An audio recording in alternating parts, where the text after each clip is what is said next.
Então, vamos continuar a nossa série aqui, hoje falando sobre o batismo.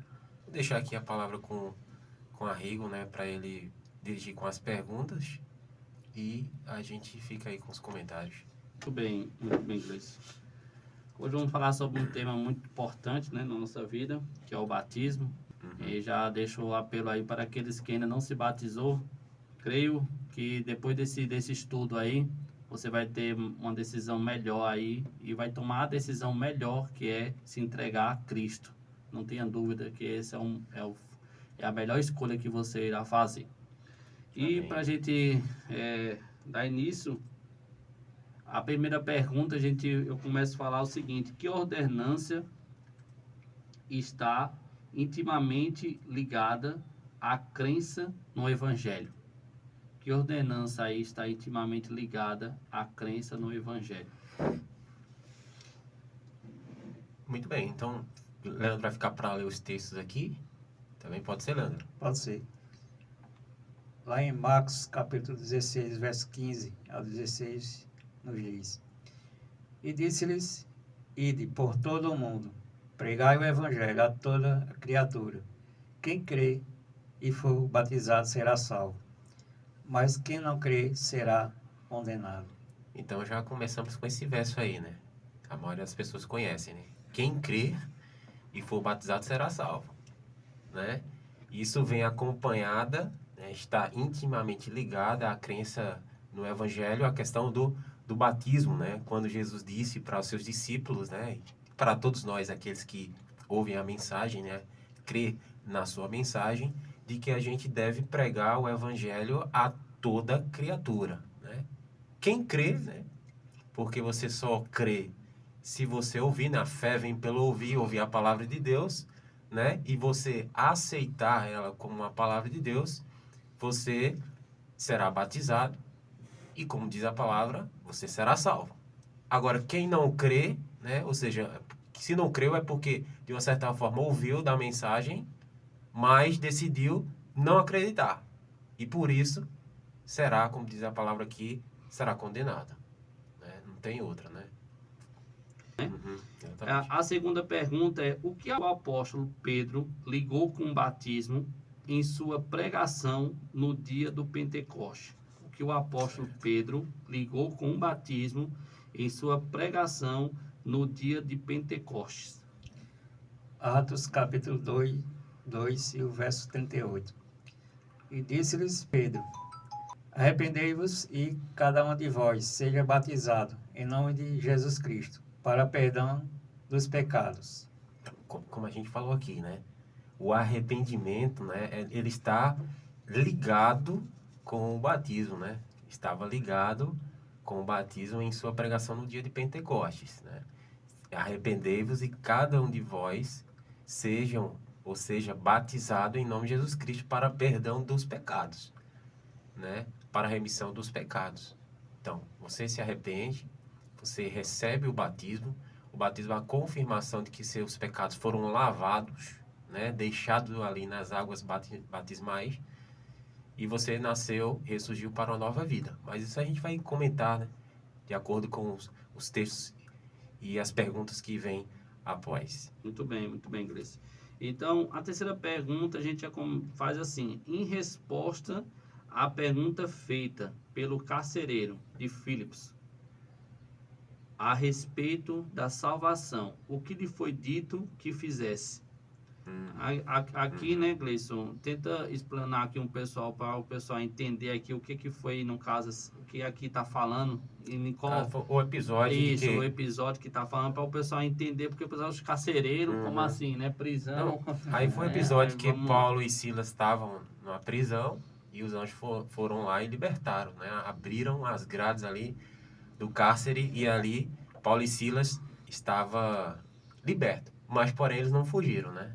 E ali o carcereiro, né, perguntou para ele o que é que ele poderia fazer para que ele pudesse ser salvo. E disse: aceite a Jesus Cristo, você será salvo, você e sua casa, né? Então, Bem simples assim, né? é, Você vê que as coisas de Deus não tem arrodeio. Direto. Né? É direto, né? Quem gosta de muito arrodear é Satanás, né? Ele é famoso, de Deus é bem direto, é assim. Faça assim, assim e pronto. Entendeu? Então não tem o que fazer. O que é que eu preciso ser para que ser salvo? Só crer. Crê no Senhor Jesus Cristo, né? Tá vendo? E serás salvo tu e tua casa. Pronto. Como diz lá em Atos 16:31. Não é isso, Leandro? Isso. E eles disseram: crê no Senhor Jesus Cristo e serás salvo, tu e a tua casa. Amém. Muito bem. Amém. Que a Vamos nossa seguir. casa, né? Ela possa, né? Ser salva, né? A nossa família, na verdade, né? A Tudo nossa começa na nossa casa. Né? Justamente. Amém. A quarta pergunta é o que se seguiu imediatamente a aceitação de Cristo como seu Salvador. Aí continua ainda, né, na mesma história, por parte do carcereiro e de sua família. Atos 16, 33. E tomando-os ele, a Paulo e Silas, consigo naquela mesma hora da noite, lavou-lhes os vergões e logo foi batizado, ele e todos os seus. E todos os seus. Que bênção, né? Que coisa maravilhosa, né? É o sonho de cada um de nós, né? Ver toda a nossa família, né? Ser batizada, né? E não só a da gente, mas também a de vocês também que estão nos escutando. Acreditamos que se você já é batizado, você tem um maior sonho, é que ver sua família, ver seus filhos, ver sua filha, ver seu pai, sua mãe, né? Todos aqueles que vocês o amam, né? Porque nós queremos eles também lá no céu, né? Com a gente. Exatamente. Bem explicado. A quinta pergunta, ela diz o seguinte: ao se proceder ao batismo cristão, o que é levado?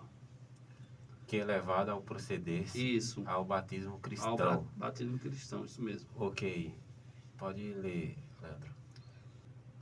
E agora, por que te detens? Levanta-te e batiza-te, e lava os teus pecados, invocando o nome do Senhor. Então, Muito bem. e agora, porque te detens, levanta-te e batiza-te, e lava os teus pecados, invocando o nome do Senhor. Então, como a gente viu até agora, né? A cena do carcereiro, né? Em ter recebido a Jesus Cristo como seu Salvador, e ele foi salvo, ele e a sua casa, e logo em seguida eles foram batizados, né? O Gleison, essa cena que nós estamos falando é aquela cena de onde aconteceu o anjo, né, que foi lá e o carcereiro ficou apavorado, queria até tirar a própria vida, né? Ele disse para não faça isso, porque nós estamos aqui. Aí o que eu quero dizer com isso aqui é que você veja aí o bom exemplo como é que é, né? Aí quando eles viram, né, desde o começo estava vendo o bom exemplo de Paulo, né, e Pedro lá, e aí quando aconteceu o caso lá que ele achou que eles tinham fugido, se ele tivesse fugido, será que ele ia querer se batizar? Lógico que não, né? Porque eles iriam ter feito a mesma coisa que os outros, né?